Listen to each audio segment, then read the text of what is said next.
चलिए अब चलते हैं प्रकाश दीवान जी के पास और समझते हैं उनसे कि वो इस समय मार्केट में क्या व्यू ले रहे हैं। Prakash ji, good afternoon. IT से शुरुआत करते हैं। क्या आईटी में अब एक सेंस बन रही है कि जो होना था वो हो चुका है, और अब जिस तरीके से रिकवरी आ रही है, क्या यहाँ पर एक मौका है अब लोअर लेवल पर स्टॉक्स खरीदने का? अनुज, गुड आफ्टरनून। ऐसा कोई इंडिकेशन तो नहीं मिला कि इम्प्रूवमेंट बहुत जल्दी आ जाएगा। हाँ, ये मैं बात से सहमत हूँ कि जो खराब नतीजे आए दो बड़ी कंपनीज के, उसमें जो मायूसी समझ आ रही है वो एंटिसिपेटेड लाइंस पे ही थी। थोड़ी सी ज्यादा हो सकती है, 19-20 का फर्क पड़ सकता है, आपके अनुमान क्या है, बट इम्प्रूवमेंट कहाँ से आ रहा है ये अभी भी मुझे नहीं समझ आया। और मैं मेरा मेरा थोड़ा सा व्यू लार्ज कैप आईटी की तरफ इतना पॉजिटिव नहीं है जितना मिड कैप या स्मॉल कैप आईटी की तरफ है। उसका रीजन बताता हूँ कि लार्ज कैप आईटी के लिए सबसे बड़ी प्रॉब्लम ये हो रही है कि आपके पास अच्छी खासी बेंच स्ट्रेंथ है, काम है नहीं, धीरे धीरे काम घट रहा है, आपके पास मार्जिन इंप्रूवमेंट की या प्राइसिंग पावर की कोई इस टाइप के अनुमान नहीं, अंदेशा नहीं दिख रहा है। सो फाइनली इन्होंने कोई बहुत बहुत ही डिसरप्टिव इनोवेटिव काम किया हो पिछले 2-3 साल में, जब इतना अच्छा कैश इनके पास रहता था। वो डिविडेंड और बाईबैक करते करते सारा ही पैसा वापस हो गया, तो कोई अपॉर्चुनिटी ऐसी कोई समझ नहीं आई। एक ही कंपनी ने एक्विजिशंस किए जो अभी तक मुझे लगता है कि अब शुरुआत होगी उसकी इंप्रूवमेंट की, वो है विप्रो। विप्रो के जितने भी एक्विजिशंस थे उसमें से कई कंसल्टिंग में थे। ऑफकोर्स उनके यहाँ लीडरशिप के इश्यूज रहे, जबकि उनकी स्ट्रैटेजी ठीक रही। सो कहीं ना कहीं कुछ, अगर स्ट्रैटेजी ठीक थी तो लीडरशिप नहीं थी, लीडरशिप ठीक थी तो आपके पास प्रोडक्ट या कोई इस टाइप का क्लाइंट एक्विजिशन में इंप्रूवमेंट नहीं था। तो मुझे नहीं लगता लार्ज कैप आईटी में अभी पैसा लगाना चाहिए। आप इसको एक क्वार्टर और देखिए, ये तो सेक्टर रोटेशन जब होता है तो पैसा बैंकिंग से निकल के आईटी में आएगा, आईटी से निकल के ऑटो में जाएगा, वो तो चलते रहेगा। लेकिन small cap mid cap IT में फिर भी रेजिलियंस है, फ्लेक्सिबिलिटी है, तो वहां पे मुझे लगता है कुछ इंप्रूवमेंट जरूर आना शुरू हो जाएगा, और नंबर्स में भी, और उसके बाद stock price.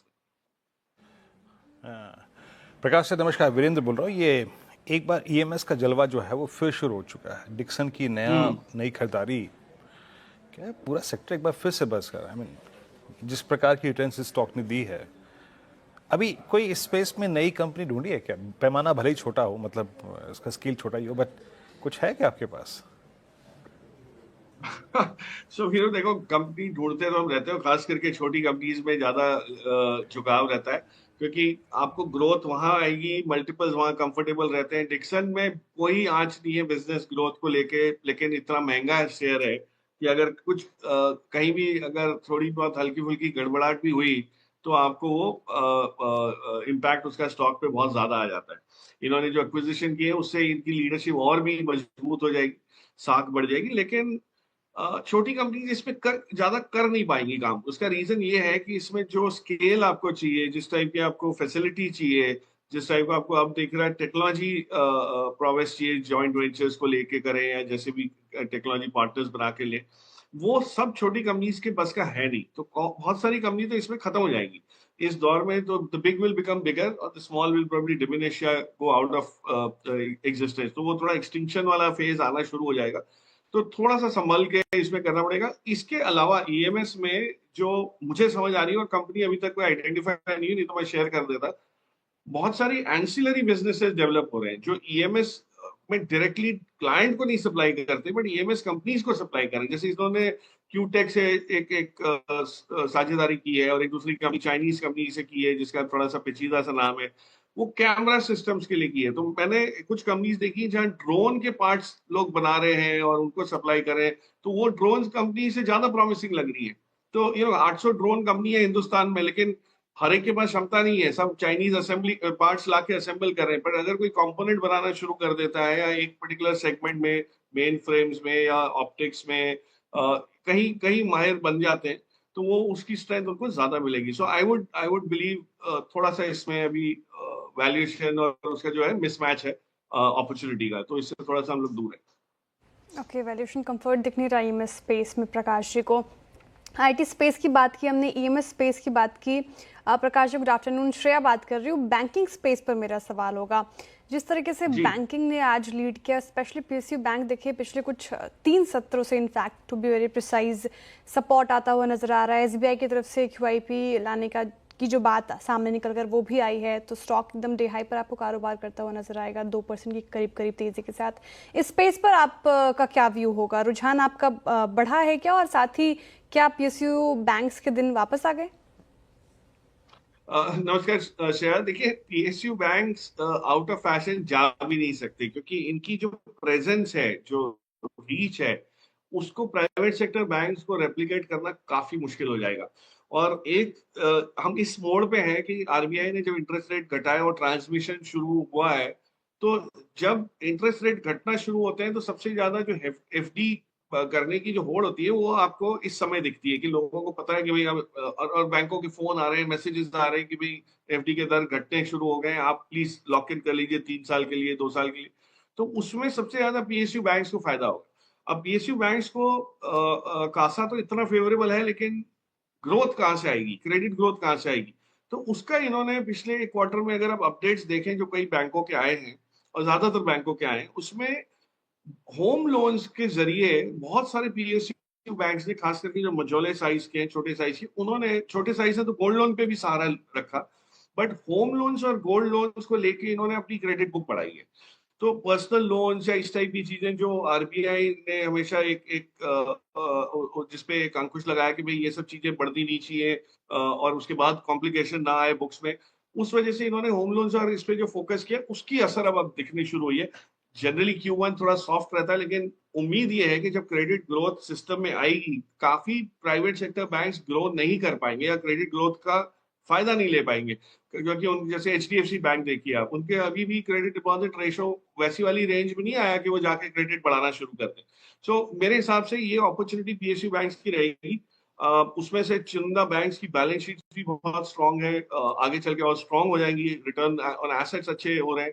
So I don't see any reason. Valuation comfort भी आपको कई जगह बहुत बहुत बढ़िया है।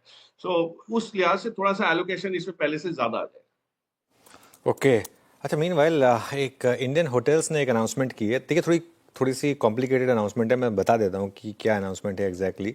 एक कंपनी है जिनकी होली ओन सब्सिडरी है ELEL होटल्स, जिसको एक्वायर कर रहे हैं 165 करोड़ में। अब इस कंपनी का कोई रेवेन्यू नहीं है, कुछ नहीं है, 165 करोड़ होली ओन सब्सिडरी है, लेकिन इसको वो एक्वायर कर रहे हैं। क्यों कर रहे हैं? मुंबई में जो लोग रहते हैं वो जानते हैं कि एक कंपनी की प्रॉपर्टी है ताज लैंडसैंड, बहुत ही आइकॉनिक प्रॉपर्टी है बैंड्रा बैंडस्टैंड में, शाहरुख खान के घर के ठीक सामने, वो मन्नत के सामने, वो बहुत ही आइकॉनिक एरिया है। उसके ठीक सामने एक और प्रॉपर्टी बन रही है ताज बैंडस्टैंड, जिसका आपको याद होगा कुछ समय पहले शिलान्यास हुआ था Shreya. I think chief minister ji भी आए थे उसमें, वो उसके इनाग्रेशन के लिए। उसके जो लैंड के राइट्स हैं ना, वो इस कंपनी के पास हैं। तो इसके लिए आई थिंक, ताकि वो पूरा का पूरा जो है वो एक कंपनी होली ओन सब्सिडरी अब पूरा उसमें मर्जर हो जाए, ताकि वो जो नंबर्स हैं आगे जाकर वो भी क्लियरली उसमें दिखाई दे। इस वजह से मुझे लग रहा है कि एक स्ट्रीट को पसंद आएगी ये बात। इसको इस तरीके से ना देखें कि इसका कोई रेवेन्यू वगैरह कुछ नहीं है, क्योंकि इसके पास सिर्फ वो एक लैंड है जो वहाँ पर है। आप एक तरीके से कह सकते हैं कि वो लैंड राइट लिए गए हैं 165 करोड़ में, जो कंपनी की ऑलरेडी होल्डी ओन्ड सब्सिडरी थी। प्रकाश जी, होटल्स पर क्या व्यू रहेगा आपका? आज आईटीसी होटल्स के नंबर्स आए, अच्छे लगे नंबर्स, स्टॉक डे हाई पर है, और भी इंडियन होटल्स ने अनाउंसमेंट की, क्या व्यू रहेगा आपका? ये बहुत पॉजिटिव अनुज जी, कि ये सेक्टर में जैसे जैसे कॉर्पोरेट लेवल की एक्टिविटी ग्रो होगी, लेजर ट्रैवल ग्रो हो रहा है और हो रहा है। कोई इसमें कोई आप एयरलाइंस के नंबर्स देखिए, आप लगेज सेल्स के नंबर देखिए, सभी को अगर आप ट्रायंगुलेट करते हैं या उसमें से कुछ अनुमान निकालते हैं तो आपको समझ आएगी कि होटल ऑक्यूपेंसी और जो जो अवेलेबिलिटी है उसको देखते हुए अभी भी demand is far bigger than supply in most centres. और ग्रोथ अब कहाँ से आ रही है? उन प्रॉपर्टीज में से आ रही है जो हैदराबाद, बैंगलोर, अहमदाबाद, इस टाइप के मार्केट्स में। याद रखिए 2-3 साल बाद आपको ओलंपिक एक बहुत बड़ा फोकस आ जाएगा, और ये सब जब चीजें होती है तो ये जैसे महाकुंभ हुआ तो यूपी का प्रयागराज का हुलिया बदल गया फॉर एवर। वैसे ही जब इस टाइप के बड़ी इवेंट्स जब आती है तो उससे सारी आपको याद होगा एशियाड विलेज से दिल्ली का क्या हाल हुआ था।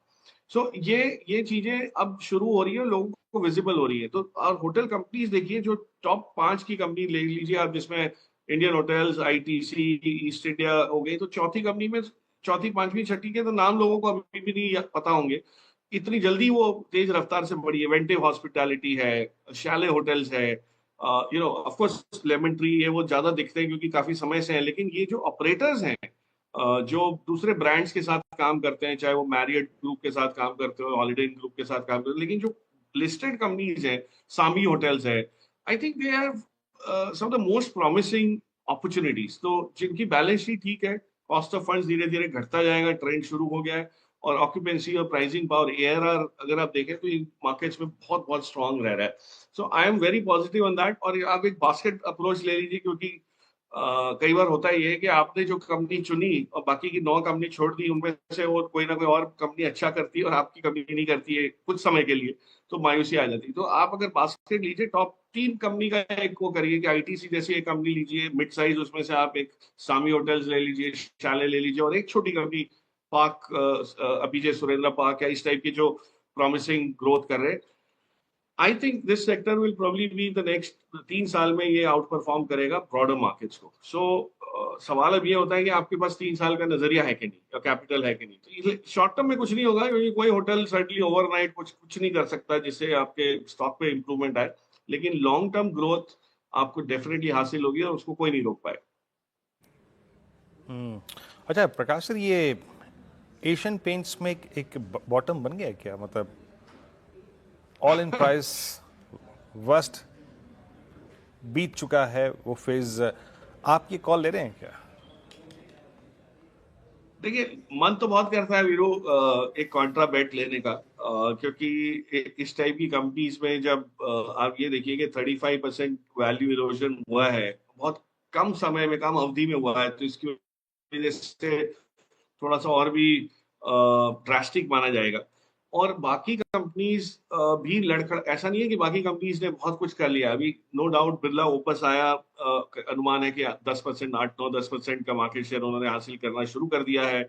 जेएसडब्ल्यू एक्सो नोबल को लेके आएगा, बट ऑफकोर्स इसको थोड़ा समय लग जाएगा, हो सकता है 1 साल लग जाए for them to start coming into the market as a combined entity.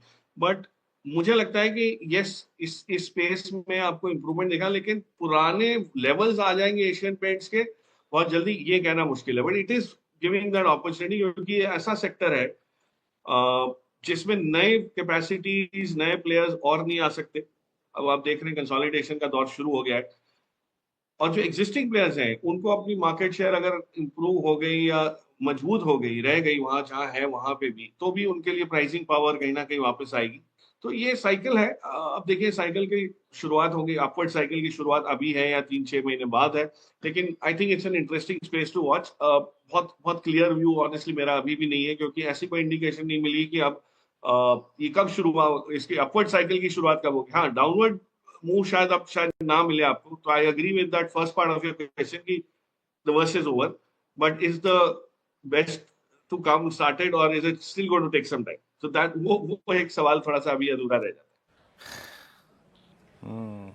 थोड़ा है, थोड़े की ज़रूरत है, मतलब कुल मिला के ये है, ठीक है ना। वर्स्ट इज़ ओवर, लेकिन अभी प्राइस परफॉर्मेंस आएगी कि नहीं आएगी ये कहने में अभी थोड़ा शक है। प्रकाश जी बहुत बहुत शुक्रिया।